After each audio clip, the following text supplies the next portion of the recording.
Bullshit. It's the No BS Marketing Show.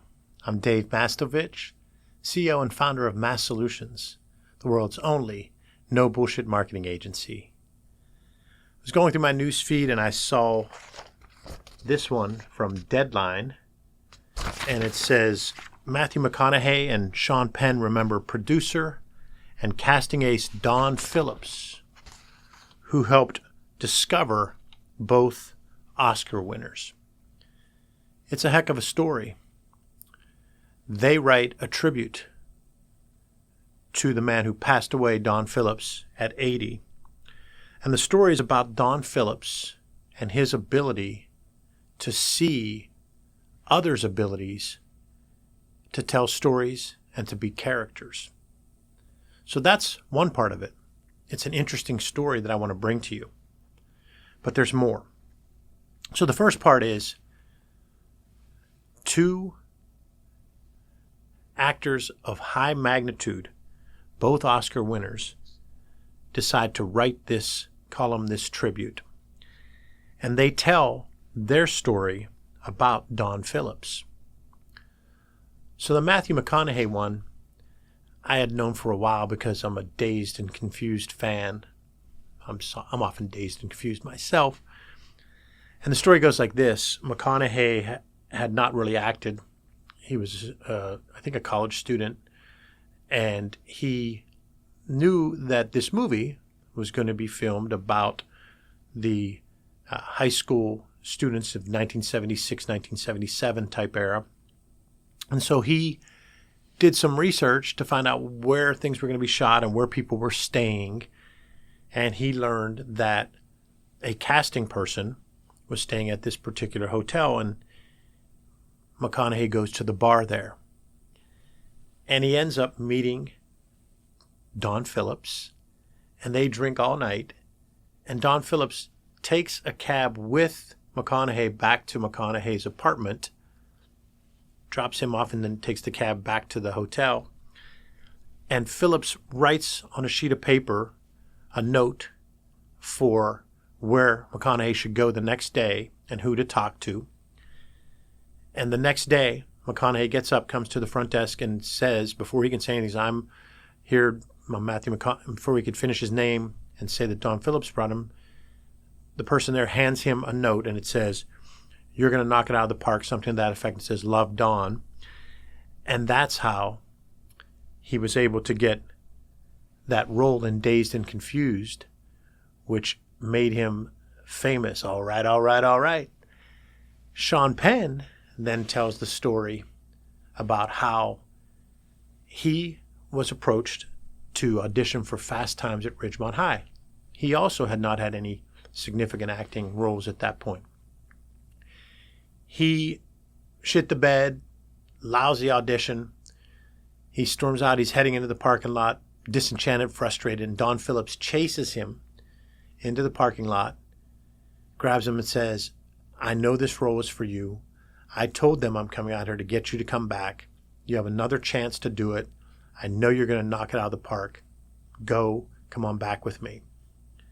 He does, and he gets the Spicoli role in Fast Times at Ridgemont High. They both continue to stay in touch with Don Phillips, and he found them other roles. They talked about how without Don Phillips noticing them, they wouldn't have achieved what they achieved.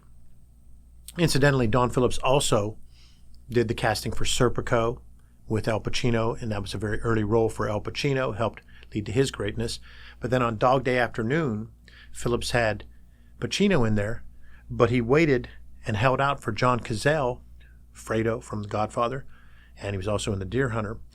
He waited for him, and that made a big difference. He was such a strong actor in Dog Day Afternoon.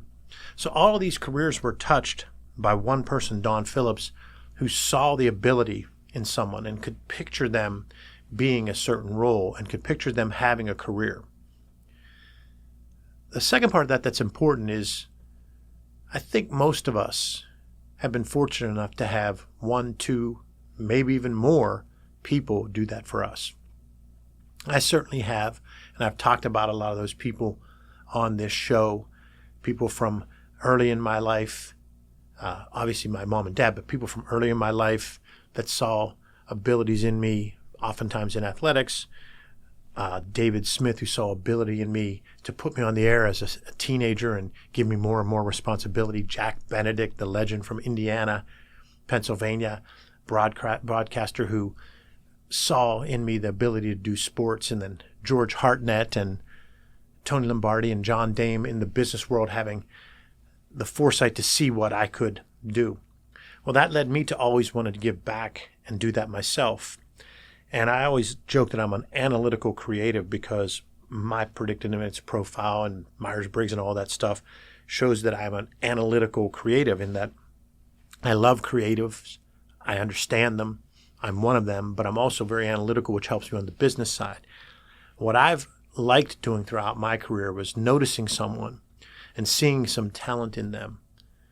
And like a Mike Gaddy and saying, I could see that person really doing a lot of managerial, project managerial type stuff and having an analytical mindset to study trends and marketing. And a Marcel, who's with me today, who when I first met him through a mutual friend and looked at some of his stuff, I said, this guy's got something there. Well, I've had the opportunity to meet so many talented people throughout my career and say to them, I believe you can do this, and here's what I think you can do. Take a chance and go ahead and do it. So that's the whole story here. When you look beyond Sean Penn and Matthew McConaughey doing this cool thing in this tribute and hearing these cool stories where you say, wow, that really happened? Like Marcel said before he went live, he said, the McConaughey story sounds like a movie, and it's about a movie.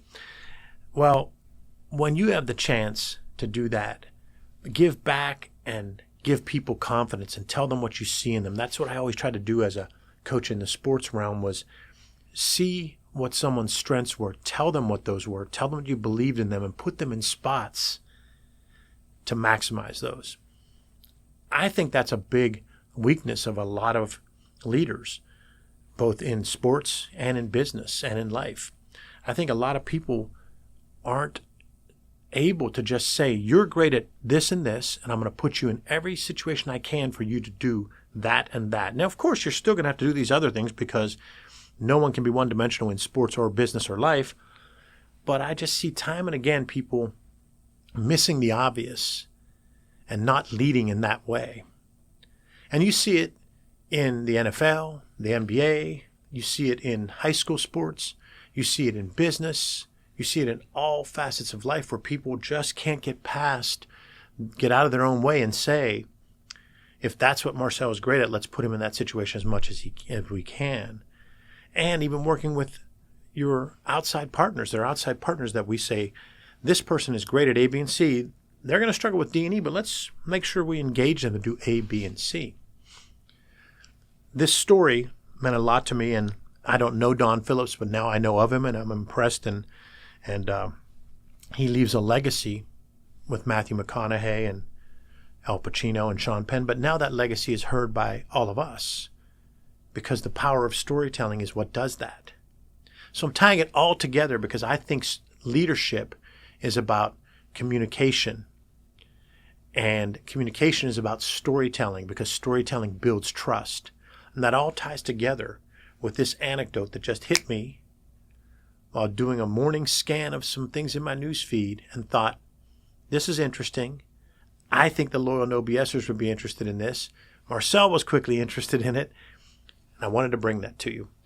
So the takeaways are, number one, we've all had someone believe in us, so let's give that back. They paid it forward, so let's pay it forward. Number two, when you see someone's abilities, turn them loose to do those as much as they can. Number three, be thankful for the people that did that for you. And number four, storytelling is a big part of leadership and communication. And this is a great story told by Matthew McConaughey and Sean Penn that I wanted to tell you and show you how you too should leverage the power of storytelling every chance you get. Tomorrow in your newsfeed, there might be something that makes you want to tell a story to someone else on your team or in your family that might motivate, inspire, educate, or communicate with them. Thanks for listening to another episode of the No BS Marketing Show recorded here in Mass Solutions Studios in bold, beautiful downtown Pittsburgh, Pennsylvania. Remember, ask yourself, what's the big idea? And build your story around the answer. It's all about bold solutions, no BS.